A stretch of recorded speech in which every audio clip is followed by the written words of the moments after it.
الحمد لله رب العالمين والصلاة والسلام على رسول الله صلى الله عليه وسلم. رب اشرح لي صدري ويسر لي أمري واحلل عقدة من لساني يفقه قولي. أما بعد، نendelea inshallah na tafsiri ya sura al-Ikhlas. A'udhu billahi minash shaitani rajim. Bismillahir rahmanir rahim. Qul huwallahu ahad, Allahus samad, lam yalid wa lam yulad wa lam yakul lahu kufuwan ahad. Sura fupi, aya zake kama tunavyoona 4, na kuna wale kwenda kwenye kwamba hii sura ni aya 5 wakaikata lam yalid aya walam yulad aya. Naam, kwa hivyo hii sura mihwarha, maudhu yake, theme yake inasema sifatul kamal lillah, sifa za ukamilifu wa Allah. Ndio kama wanavyosema kwamba katika watu wanapohajiana katika comparative religion, malumbano baina dini na dini, jamaa Zakir Naik, Dr. Zakir Naik anasema mimi niko tayari kumwabudu Mungu yeyote kwa akili inavyonipa, kwamba huyu Mungu anastahili kuabudiwa awe na sifa hizi 4 au 5 hizi. Sifa hizi kama mtu ataweza kunithibitishia mwenye sifa hizi, ndio mimi niko tayari kuabudiwa.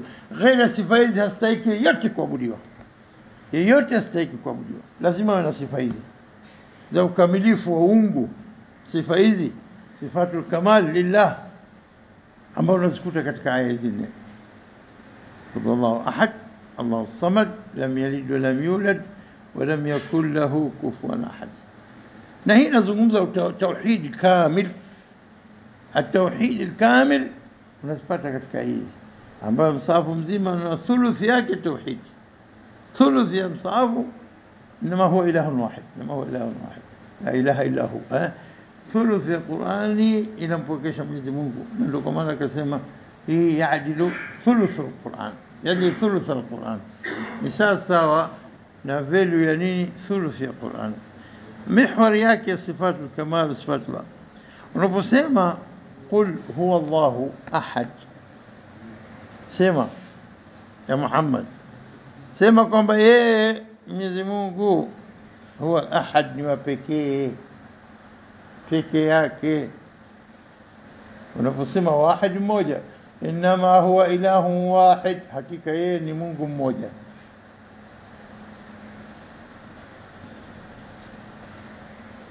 Hakika yeye ni Mungu mmoja, si wawili, si watatu, si wengi. Na unaposema huwa Allahu ahad, ni yeye Mwenyezi Mungu ahad peke yake.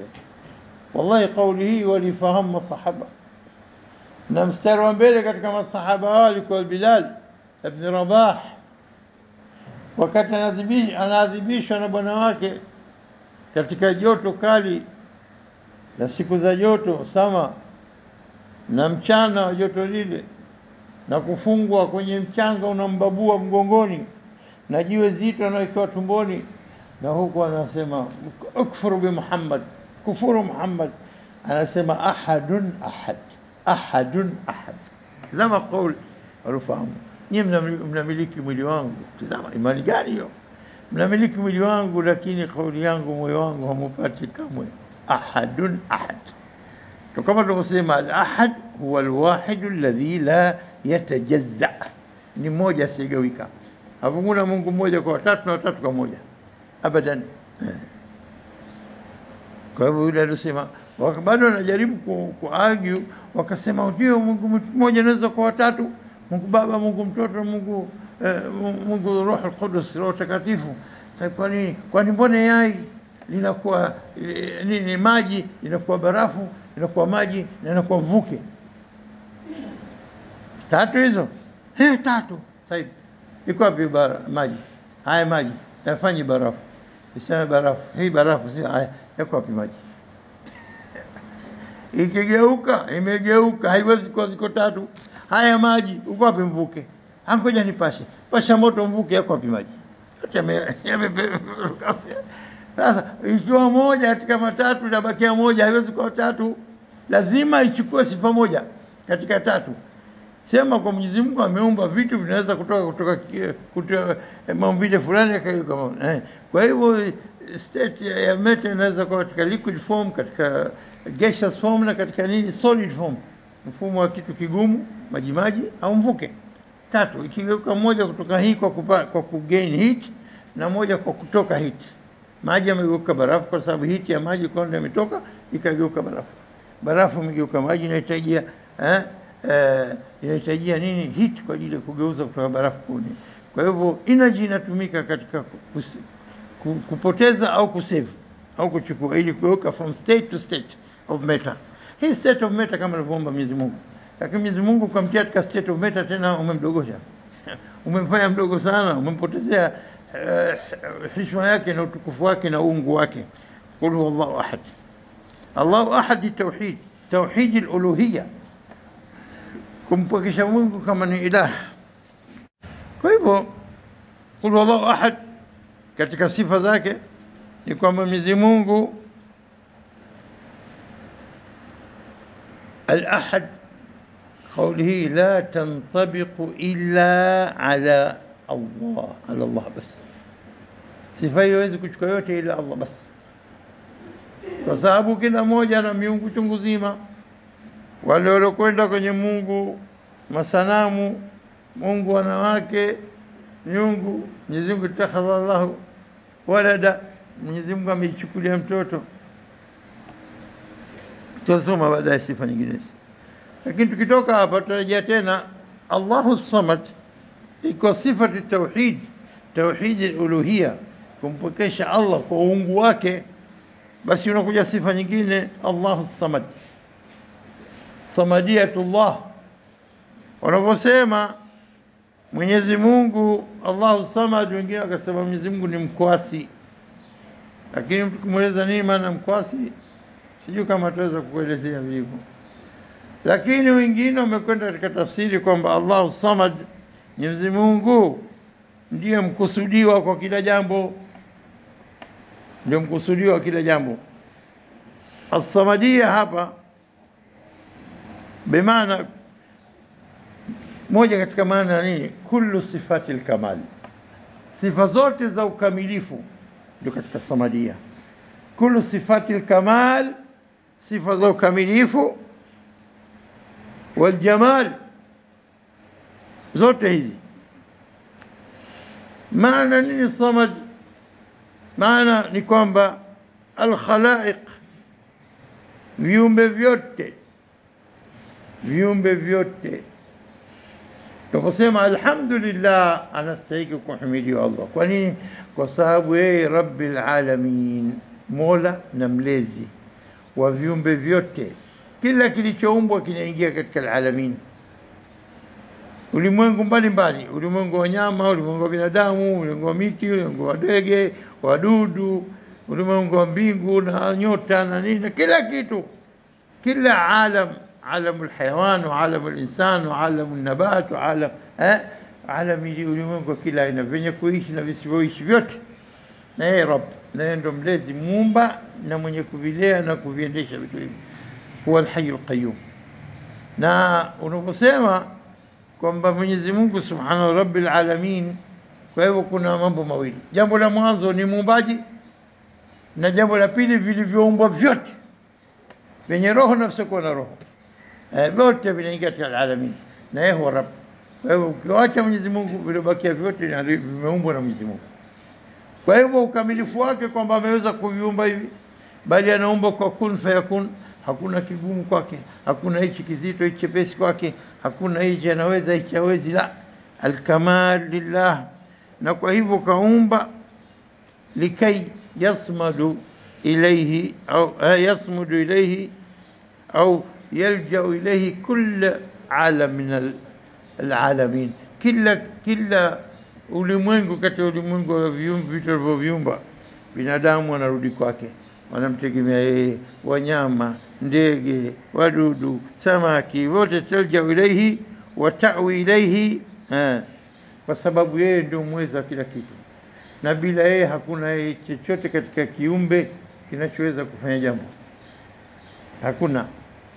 Allah subhanahu wa ta'ala samad kwa sababu yeye kamilun, amekamilika fi ilmihi, katika ilmu yake, huwa kamilun fi hikmatihi, kwa hikma yake, huwa kamilun fi mashiatihi, katika atakavyo mwenyewe amekamilika kwa vile anavyotaka nafanya, kamilun fi qudratihi, kamilun fi kulli shay, amekamilika, na kwa hivyo kila kingine kasekuwa Allah basi kina upungufu, kinamhitajia Mwenyezi Mungu katika mambo yake, katika kwenda na katika maisha yake. Kwa hivyo al-kamalul mutlaq, ukamilifu uliokamilika, au wanavyosema absolute perfection. Absolute perfection inatoka nini? Kwamba ni mwenyewe tu mmoja peke yake. Absolute perfection, ukamilifu uliokamilika, usiokuwa na upungufu wote, una represent kwa neno la Kiarabu subhana. Subhanaka ya Rabb, mwenye sifa zilizokamilika, asiokuwa na upungufu wote katika sifa zake. Fasabbih bismi rabbikal azim, subhanallah, subhana rabbiyal azim. Kwa hivyo Mwenyezi Mungu unaposema samad, Allahu samad, wengine wakasema samad maana yake nini? Aya zinajitafsiri wenyewe. Ukisema sajannabu al-atqa, nani ile jawabu yake? Atqa alladhi yuti malahu yatazakka. la yaslaha ila al-ashqa, nani ashqa? Alladhi kadhaba wa tawalla. Al-ashqa ule mwovu anastahili moto, aliokanusha akageuka akakataa kile kilichoteremshwa na Mtume Muhammad sallallahu alaihi wasallam, akapinga, akabakia katika kufuru yake. Kwa hivyo akasema maana hapa samad ni maana nini? Samadia bi maana lam yalid wa lam yulad wa lam yakul lahu kufuwan ahad. Rai ya maulama wanasema hiyo ndio maana yake samad. Kwa hivyo tunaposema al-kamal, ukamilifu wake, laysa lahu sharik, hana mshirika.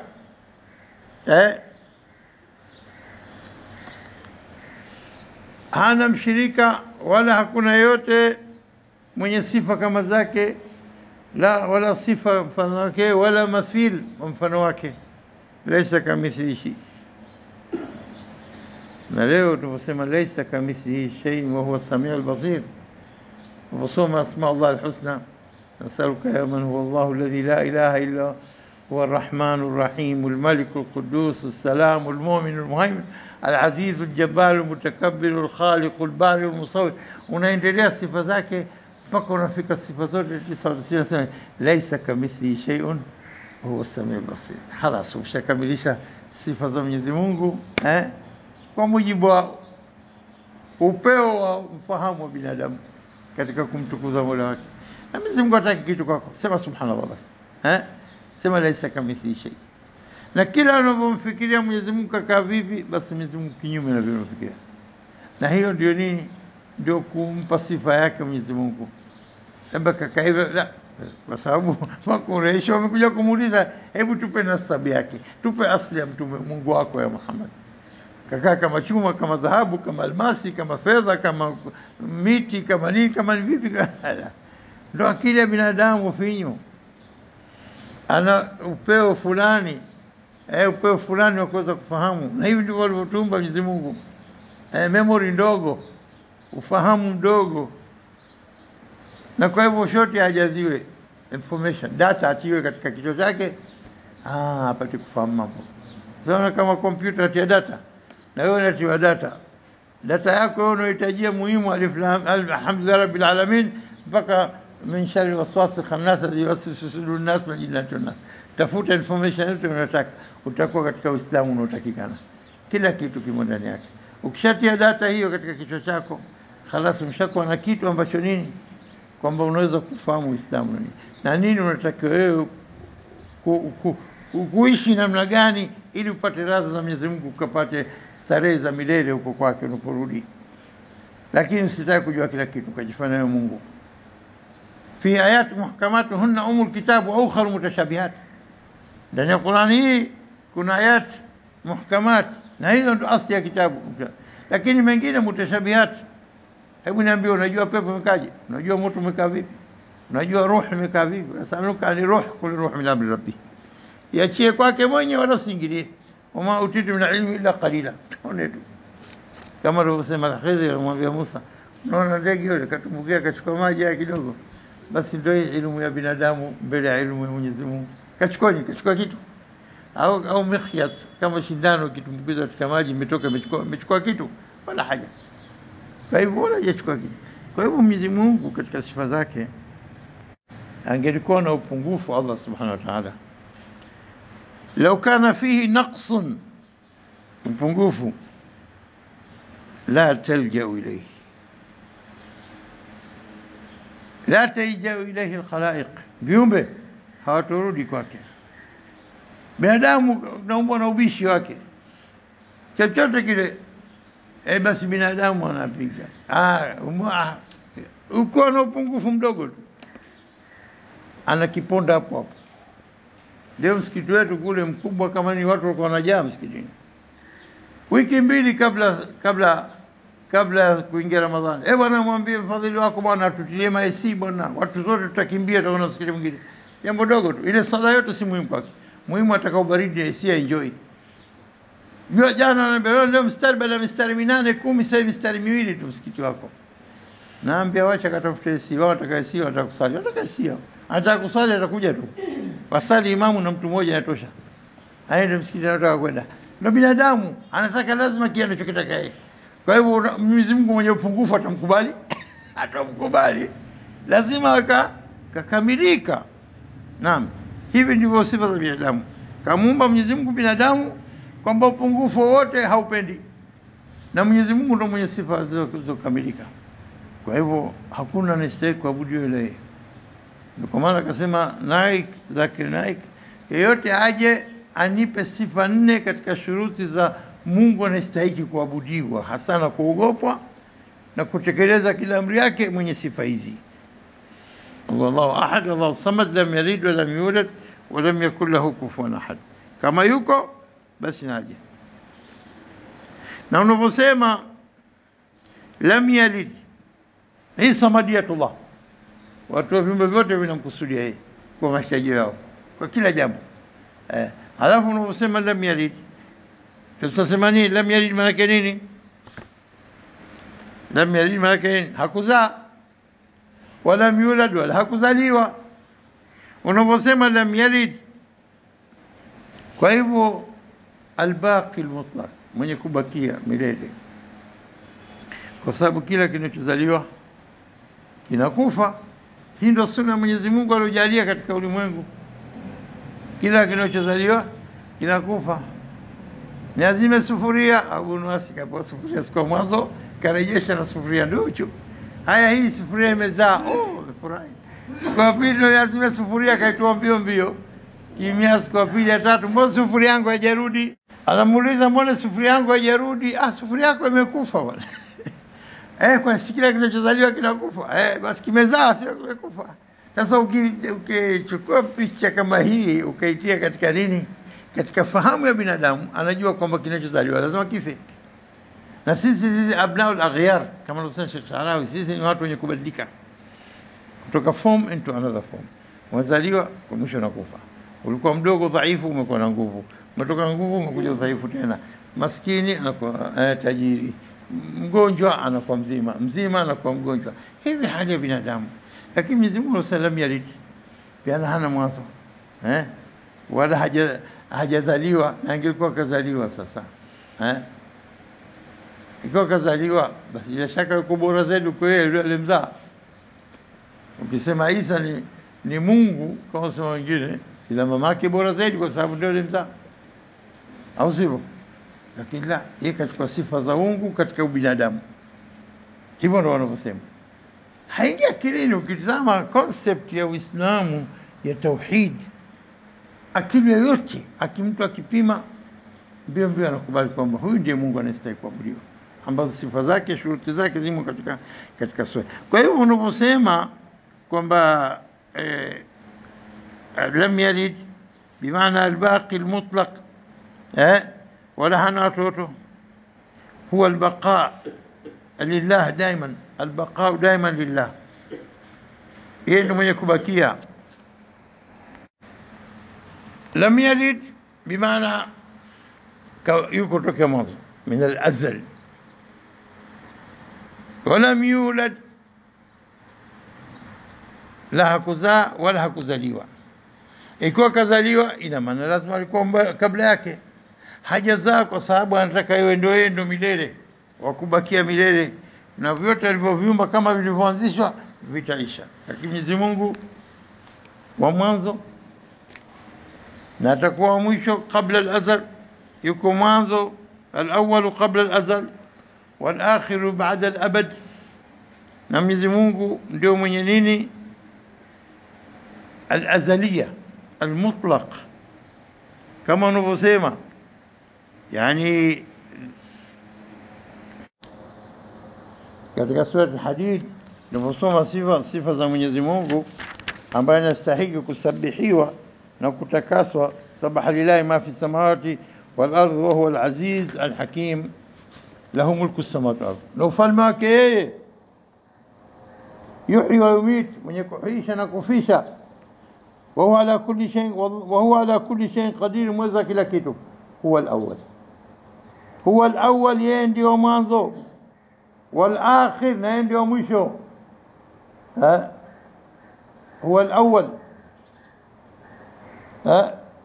قبل كل شيء، وهو الآخر بعد كل شيء، وهو الظاهر والباطن.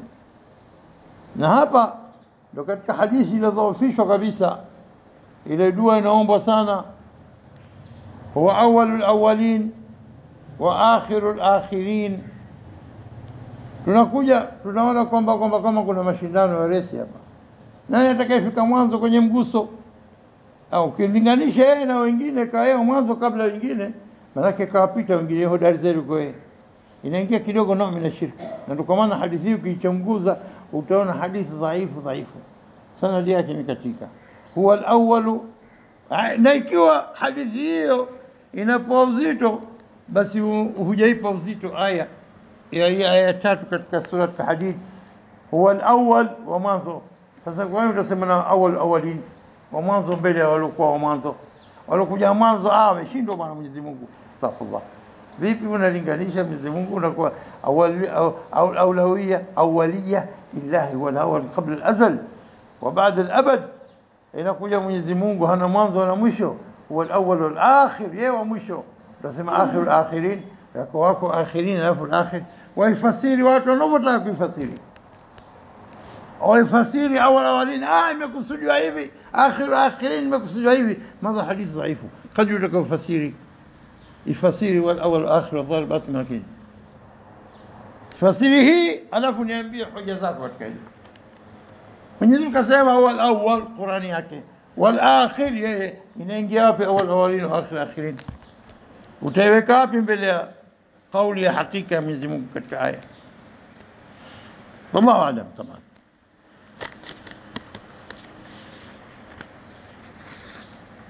Kwa hivyo utaona kullu tauhid unaikuta branch out katika aya hizi, aya za sura al-Ikhlas. Lakini al-azaliyya, absolute eternity,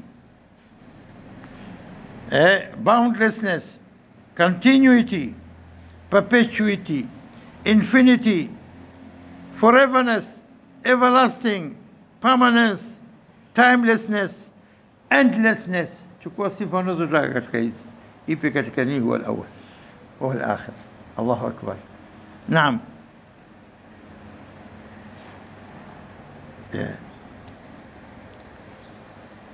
لذلك كان الرسول صلى الله عليه وسلم دائما يقرأ في الفجر قبل صلاة الصبح أنا صوم قل يا أيها الكافرون، يتبرأ من الشرك، mimi simo ni mbali na ushirikina. Halafu aya pili anasoma sura raka pili anasoma qul Allah, kuthibitisha أول شيء تبرؤ من الشرك، البراءة من الشرك، وبإثبات التوحيد، كثبتيش التوحيد وصفات الله الكمال. أنا ثم قل والله أحد، الإخلاص. na alikuwa katika shafi wal watr akimsabih Mwenyezi Mungu akisoma tabarru min al-mushrikeen katika aya pili kul ya kafirun au sabih isma rabbikal ala, alafu kisha kul wallahu aya raka ya mwisho. Kwa hivyo imepatikana mambo matatu: tasbih wal baraa min ash-shirk wa ithbat al-kamal lillah. Anamalizia usiku wake, anaanza usiku wake al-baraa min ash-shirk kul ya kafirun, anaanza asubuhi yake kabla baada muadhini kabla saati subh kwa kul ya kafirun na kul wallahu ahad, na anakwenda kudiklea mbele ya nyumba ya Mwenyezi Mungu na kusema baada ya kutufu na kumtukuza Mwenyezi Mungu, anasali rak'a mbili na kusoma kul ya kafirun na kul wallahu. Na kwa hivyo Mwenyezi Mungu lam yalid wa lam yulad wa lam yakul lahu kufuwan ahad, hana mfano wake. Ndio ile maana laysa kamithlihi shay, laysa kamithlihi shay wa huwa as-sami'ul basir. لم يكن له كفوا أحد، ليس كمثله شيء، maana moja. Kwa hivyo tukitizama katika kwa Mwenyezi Mungu kumpachika na mtoto ni makosa makubwa. Katika sura al-Anbiya aya 22 Allah subhanahu wa ta'ala anasema law kana fihima, kataja samaa wal ardhi juu, law kana fihima fi samaa wal ardhi لو كان فيهما آلهة إلا الله لفسدتا. Ingekuwa kuna Mwenyezi Mungu mwingine, ingekuwa kuna Mungu mwingine ghairi ya Allah, basi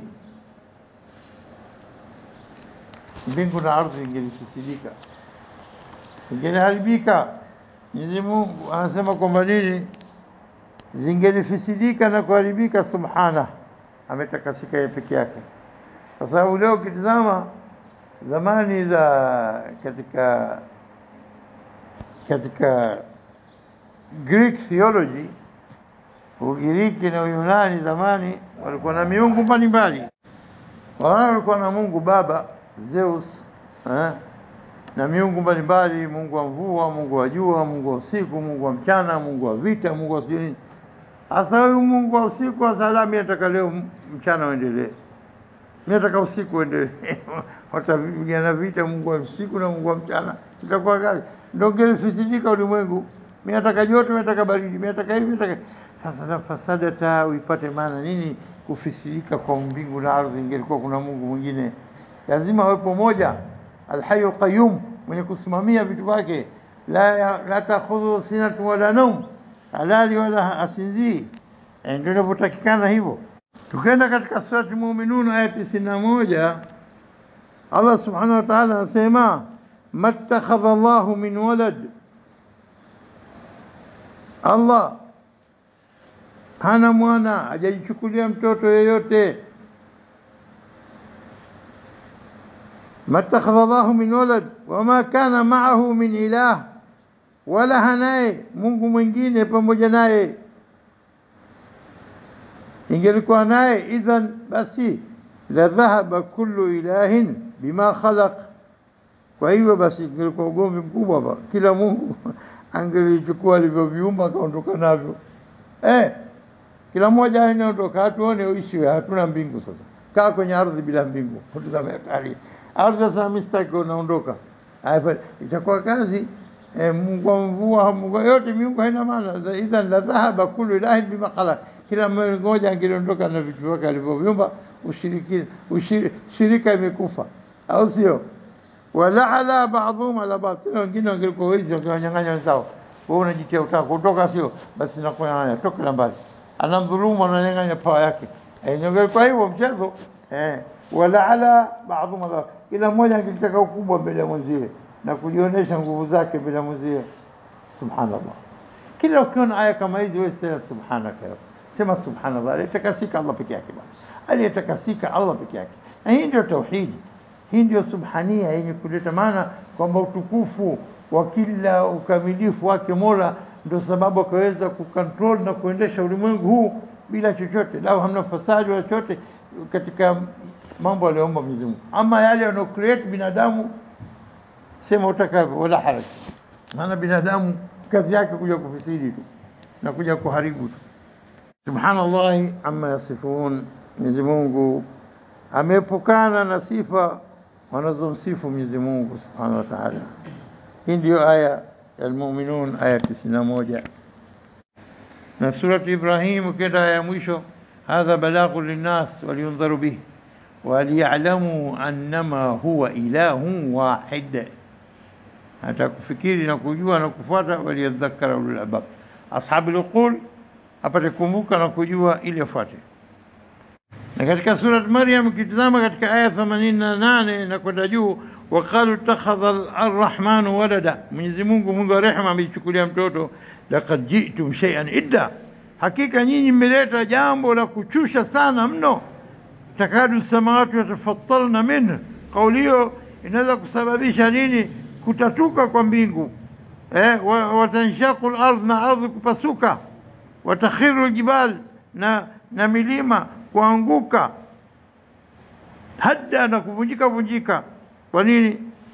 Kwa kusema andau, kwa kuleta maneno sio kweli, kwa kujidai andau lirrahmani walada, kama Mwenyezi Mungu ana mtoto. Namna gani kauli inavyomkasirisha Mwenyezi Mungu kauli kama hii? Abadan, wama yanbaghi lirrahmani an yattakhidha walada, ma yanbaghi lirrahman, haipasiki kabisa kwa Rahman kujichukulia mtoto. Aya ziko nyingi katika Safat, katika Zukhruf, katika aya mbalimbali zenye kueleza na kuchambua kwamba kuto kwa nini hii kumnasibisha Mwenyezi Mungu na mtoto, lam yalid wa lam yulad. Na ukitazama Safat pia malaika watoto wa Mungu, watoto wa kike, ushahidi gani alikuwa nao? Bihadha naktafi, wallahu a'lam. Subhanakallahumma bihamdika ashhadu an la ilaha illa anta astaghfiruka wa atubu ilayk.